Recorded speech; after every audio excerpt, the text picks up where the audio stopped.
வணக்கங்கள். நான் உங்கள் அனிதா பிரபு. இன்னைக்கு நம்ம மொச்சக்கொட்டை வச்சு தான் ஒரு காரக்குழம்பு பார்க்க போறோம்.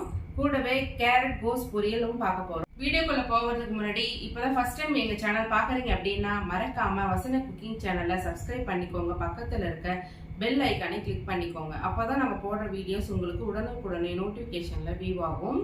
இப்போ வாங்க நம்ம வீடியோக்குள்ள போகலாம். இப்போ ஒரு அடுப்பு ஆன் பண்ணி சட்டி வச்சிருக்கோம். சட்டி நல்லா காஞ்சிருச்சு. நல்லெண்ணெய் ஊற்றிக்கலாம்.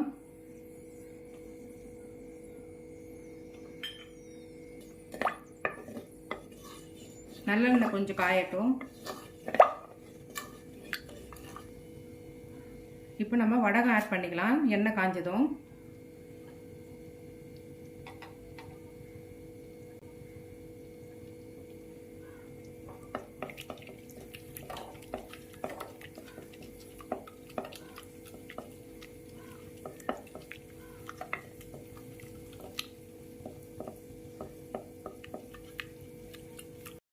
எண்ணெய் காஞ்சி வடகம் போட்டு வடகம் நல்லா பொரிஞ்சிருக்கு. இப்போ நம்ம ஒரு கொத்து கருவேப்பிலை எடுத்து வச்சுருக்கோம். அதையும் ஆட் பண்ணிக்கலாம். இந்த எண்ணெயிலே நல்லா வறுத்துக்கலாம்.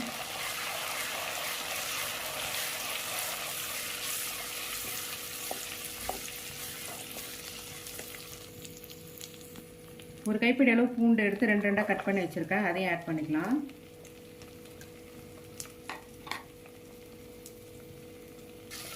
நல்லா வதக்கிக்கலாம். அந்த பூண்டையும் போட்டு பூண்டு கொஞ்சம் நல்லா எண்ணெயிலே நல்லா வேகட்டும்.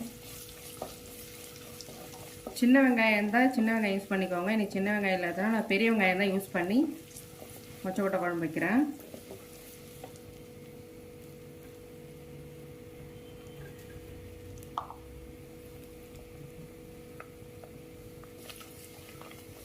பாருங்கள், பூண்டு நல்லா வதங்கிடுது.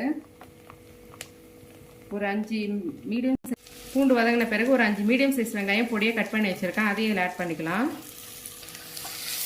இது நல்லா வதக்கிக்கலாம். இந்த எண்ணெயிலே நல்லா வதங்கட்டும். இது வெங்காயம்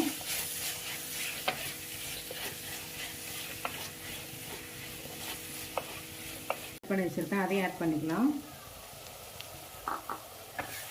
போட்டு நல்லா வதக்கிக்கலாம்.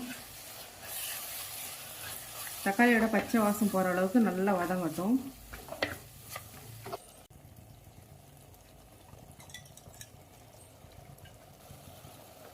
இப்போ நம்ம ஊற வச்சு கொஞ்சமாக வேக வச்ச மொச்சக்கொட்டையில் போட்டுக்கலாம். மொச்சக்கொட்டையும் இதிலே போட்டு நல்லா வதக்கிக்கலாம்.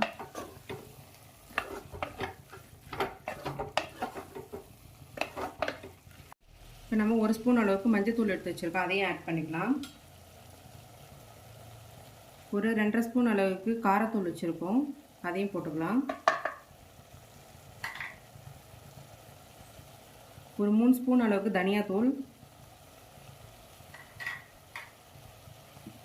ஒரு 2 பச்சை மிளகாய், இது எல்லாத்தையும் போட்டு நல்லா வதக்கிக்கலாம்.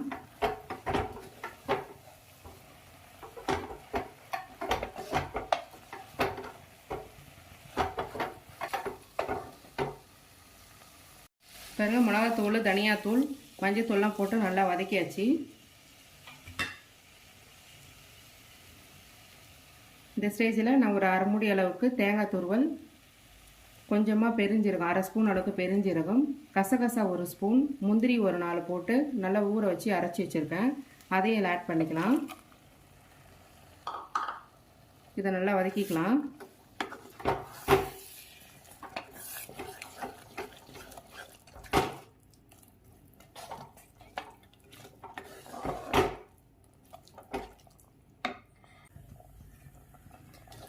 தேங்காய் ஊற்றது கொஞ்சம் அப்பப்போ கிளறி விட்டுட்டே இருக்கணும், இல்லைன்னா அடி பிடிச்சிக்கணும் சட்டி.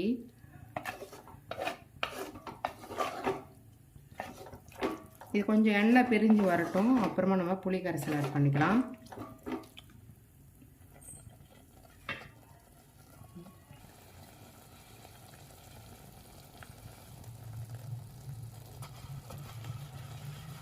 இப்போ அடுப்பை சிம்மில் வச்சுட்டு நம்ம ஒரு மூடி போட்டுக்கலாம்.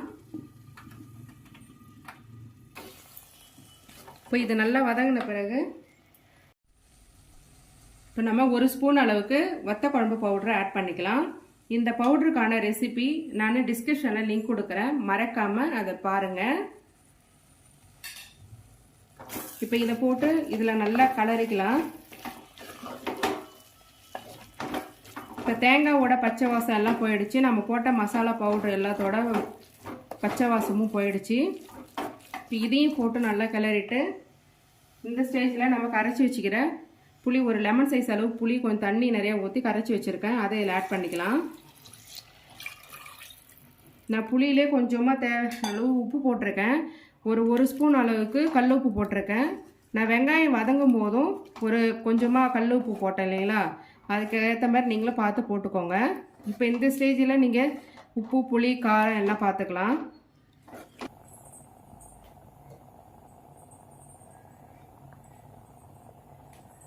பாருங்கள், குழம்பு நல்லா கொதிக்குது. இந்த ஸ்டேஜில் நல்லா ஒரு கிளறி விட்டுட்டு அடுப்பு கொஞ்சம் சிம்மில் வச்சுக்கோம். குழம்பு கொதிக்கட்டும். ஒரு மூடி போட்டு வச்சிடலாம். ஒரு 5 மினிட்ஸ் கழிச்சு பார்க்கலாம். குழம்பு கொதிக்கிறதுக்குள்ளே நம்ம இந்த பக்கம் ஒரு பேன் வச்சுக்கலாம். கோஸ் கேரட் பொரியல் பண்ணிக்கலாம். பேன் நல்லா ஹீட் ஆகிடுச்சு. ஒரு ஸ்பூன் அளவுக்கு ஆயில் ஊற்றிக்கலாம். தாளிப்புக்காக ஒரு பிஞ்ச் அளவுக்கு சீரகம், 1/4 டீஸ்பூன் கடுகு, 1/4 டீஸ்பூன் உளுந்து, 1/4 டீஸ்பூன் கடலைப்பருப்பு எடுத்து வச்சுருக்கேன். உங்களுக்கு கடலைப்பருப்பு வேண்டாம் அப்படின்னா ஸ்கிப் பண்ணிக்கோங்க.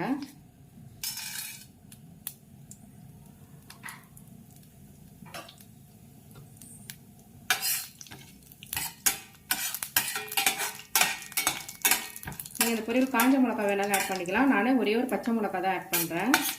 காஞ்ச மிளகா போடுறதா இருந்தால் நீங்கள் இந்த ஸ்டேஜில் அதை போட்டு தாளிச்சுக்கோங்க. இப்போ இது பொரிஞ்சதும் ஒரே ஒரு வெங்காயம் கட் பண்ணி வச்சுருக்கேன் பொடியாக, அதையும் ஆட் பண்ணிக்கலாம். அது கூடவே ஒரு பச்சை மிளகா, கொஞ்சமாக கருவேப்பிலை இலை அதையும் கிள்ளி வச்சுருக்கேன், அதையும் ஆட் பண்ணிக்கலாம். இது எல்லாத்தையும் சேர்த்து நல்லா வதக்கிக்கலாம்.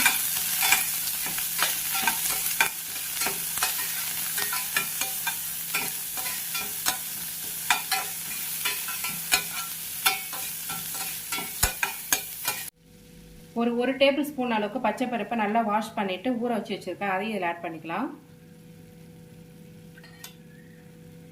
இப்போ இதெல்லாத்தையும் நல்லா ஒன்று சேர நல்லா வதக்கிக்கலாம்.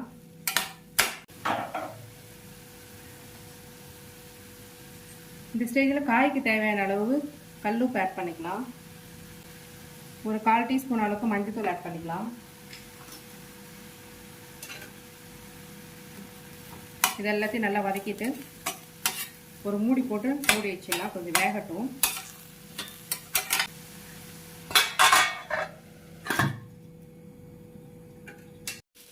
இதில் கொஞ்சமாக தண்ணி ஆட் பண்ணிக்கலாம். இந்த காய் கொஞ்சம் வேகட்டும்.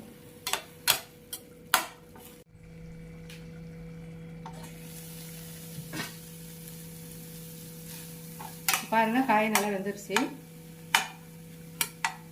இந்த ஸ்டேஜில் ஒரு 3 ஸ்பூன் அளவுக்கு தேங்காய் தூள் எடுத்து வச்சுருக்கேன், அதை போட்டு நல்லா கிளறி எடுத்துட்டு அவ்வளோதான், அடுப்பு ஆஃப் பண்ணிக்கலாம்.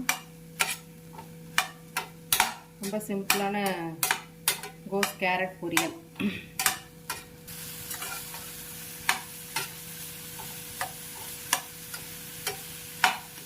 அவ்வளோதான், அடுப்பு ஆஃப் பண்ணிக்கலாம்.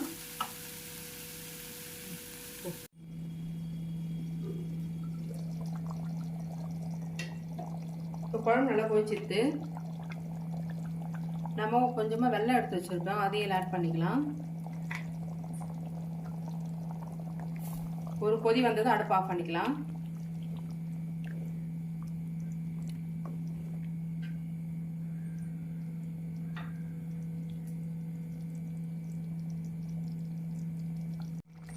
இப்போ பாருங்கள், இன்றைக்கி நம்ம செஞ்ச மொச்சக்கொட்டை காரக்குழம்பு ரெடி ஆயிடுச்சு. கொஞ்சம் கருவேப்பிலை ஆட் பண்ணிவிட்டு அடுப்பு ஆஃப் பண்ணிக்கலாம்.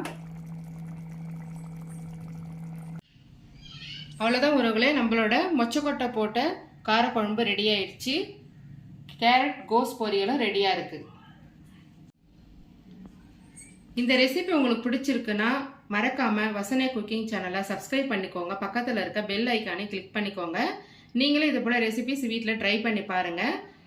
இந்த ரெசிபி உங்களுக்கு பிடிச்சிருக்குன்னா உங்கள் ஃபேமிலி அண்ட் ஃப்ரெண்ட்ஸுக்கு ஷேர் பண்ணுங்கள், லைக் பண்ணுங்கள், கமெண்ட் பண்ணுங்கள். ஆரோக்கியமான உணவை சமைப்போம், நலமாய் வாழ்வோம். மீண்டும் வேற ஒரு ரெசிபி வீடியோவில் உங்களை சந்திக்கிறேன். நன்றி, வணக்கம்.